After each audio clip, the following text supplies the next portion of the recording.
In this video, I really want to talk about how to pick out the right rod for any given lure that you are going to be fishing. There are just a few general rules of thumb that I always use and that I think that you can use so that if you don't have the perfect equipment out there, or if you don't have every rod out there, you can still use something that is going to be somewhat good for that technique that you are fishing. So in this video, we're gonna talk about that. Now, before we get into it, this video is brought to you by my apparel company, Finn Fishing. It is the month of December and I have a lot of sales going on right now. Basically everything on the website is 20% off. There are a few items that are 30% off. Also, anyone who buys something in the month of December is going to be put into a contest. And I'm actually going to do a random drawing of 4 different items. And so 2 of those items are one-of-a-kind bass hats. One of those items is a brand new ARC Tharp Series grinder rod. Another item is a brand new ARC G7 reel. This is one of the best bait casting reels that I've ever used.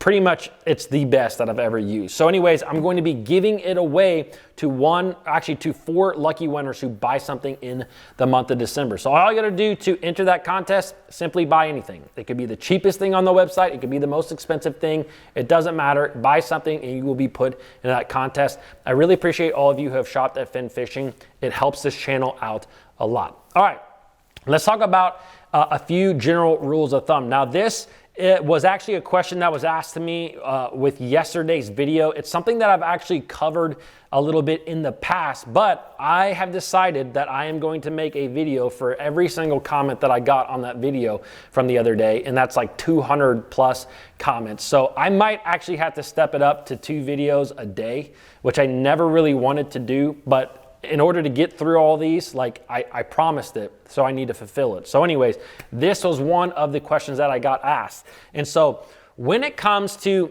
bass fishing, and specifically when it comes to rods, the first thing that you should understand is the different characteristics of a rod. So the biggest one that we can always think about is the length. And when it comes to the length of your rod, this actually does matter. You know, typically rods that are a little bit longer, you will be able to cast lures a little bit further. But sometimes with being able to cast lures a little bit further, you also lose out a little bit on your precision casting. So typically shorter rods allow you to have a little bit more precise casting. Now, the taller you are as a person, typically the longer the rods that you can get away with. If you are 6'4", 6'5", like I have a buddy, my best friend, he's 6'4" or 6'5", like he's huge. And a lot of the rods that he uses are longer, and he can get away with that a little bit because he sits further off the water than a guy like me who is 5'10" on a good day. And so with that being said, he can use a little bit longer rods because he simply sits off the water a little bit more. So he has more room to be able to manage that rod. So just keep that in consideration. If you're a little bit shorter guy, you might like shorter rods simply because they are easier to manage. Now, the next thing that you should know about rods is that you have rod power and you have rod action, and they are not the same. And this is something that is intertwined a lot in the fishing realm. You will hear guys talk about this rod has a medium heavy action. Technically, there's no such thing as a medium heavy action. It's medium heavy is the power of the rod. The action of the rod might be moderate or fast action. You know, you'll hear guys all the time. I know that I have even said it in the past where I'm like, this is a heavy action rod.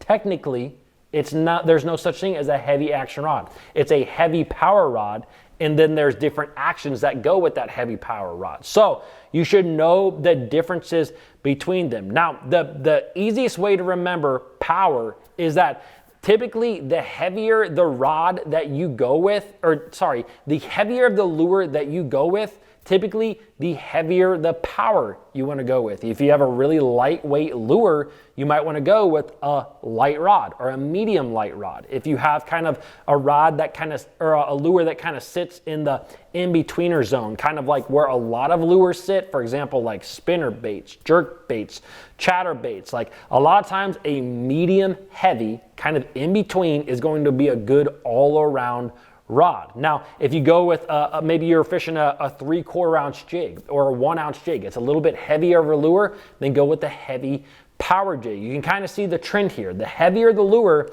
typically the heavier of power rod that you want to go with. Now, when it comes down to action of a rod, it's very important to understand what the different actions are. So if you basically have actions that go from slow to extra fast. Okay, an extra fast rod is going to bend, if this is the tip of the rod and my elbow is the butt of the rod, an extra fast action rod is going to be mostly backbone, but then the very tip of it is going to bend. That is what what was I saying? Extra fast action. Now a fast action rod is going to bend down a little bit further. So it's going to bend maybe more like an 80-20-ish, maybe a 70-30-ish down here. That's a fast action rod. A moderate action rod is going to bend a little bit more down the blank again. So maybe you're dealing with more of a 60-40 blend. And there's also kind of in-between zones too. You will have rods that are labeled as a moderate fast, which means it's kind of in between that moderate action and fast action. And then the further down the blank you go, the further down the blank of the rod that rod bends, the slower of an action it is going to have. So when it comes to bass fishing, this is my general rule of thumb. If I am using a lure that has treble hooks on it and it's a hard lure, I am going to go with something that is a moderate bending rod. Anywhere between kind of slow and moderate, maybe a little bit around moderate fast, but usually you want more of a parabolic bending rod with any kind of treble hooked bait on a hard plastic body. So crankbaits, lipless crankbaits, even glide baits. I think that the bigger the lure is, the heavier a lure is. This is where this kind of goes out the door for some people because they think, oh man, I got this big heavy lure. I need a really stiff rod to be able to throw this thing. And that couldn't be further from the truth. If I am using a big bait, like a big glide bait, or maybe a big whopper plopper style bait, I want a heavy power rod, like what we talked about earlier, because I want that rod to be able to manage that big lure, but I still want a moderate bending rod, something in the moderate. You want more of a parabolic bend. That's going to allow you to get that fish hooked deeper. It's going to allow you to lose a lot less fish. So if you have treble hooks on a bait and it's a hard plastic bait, then that is where I really prefer a moderate bending rod no matter how big it is. Now, when it comes to the other side of things, if you have a single hooked lure, jigs, spinner baits, Texas rigs, like those are single hooked lures, that's where I typically go with a fast action rod. So for me, when it comes to all of my bass fishing, those are the two rod actions that I almost always go with. It's usually either a moderate bending rod or a fast action rod. I don't typically like a lot of extra fast action rods.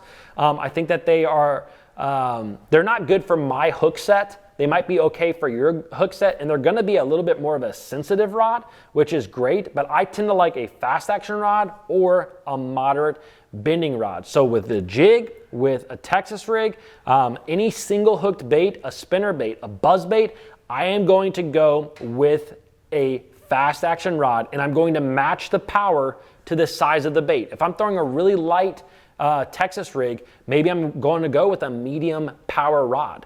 If I'm throwing a heavy jig, again, heavy power rod, maybe an extra heavy power rod if you're using, a 2-ounce weight, flipping it into mats down in Florida. Okay, now that is those are the two easy rules of thumb for me to always think about when I'm out there. So I always look, does this bait have treble hooks? Is it a hard body bait? And with treble hooks, then I'm gonna go with a moderate bending rod, and I'm gonna go with a rod that has a power that matches the weight of the lure. So does that kind of make sense? There are always going to be a few exceptions. And the biggest one that I can really think about is a chatterbait. A chatterbait is one of those baits. It is a single hooked bait. So you would think that a fast action rod would be best with that bait.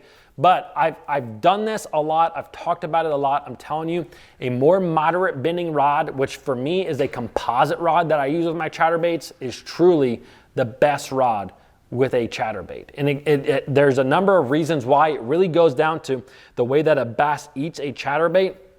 and the amount of flex that a chatterbait has in it versus other baits like a spinnerbait, for example, where spinnerbaits have a little bit more flex in the lure. But anyways, a moderate bending rod with a chatterbait is one of the only exceptions. So I really hope that following these kind of rules of thumb will help you when it comes to deciding what lure to use or what rod to use with which lure. So speaking of rod, you can win one if you purchase something from Fin Fishing. I will leave a link over here. Thanks for watching, guys, and I will see you tomorrow.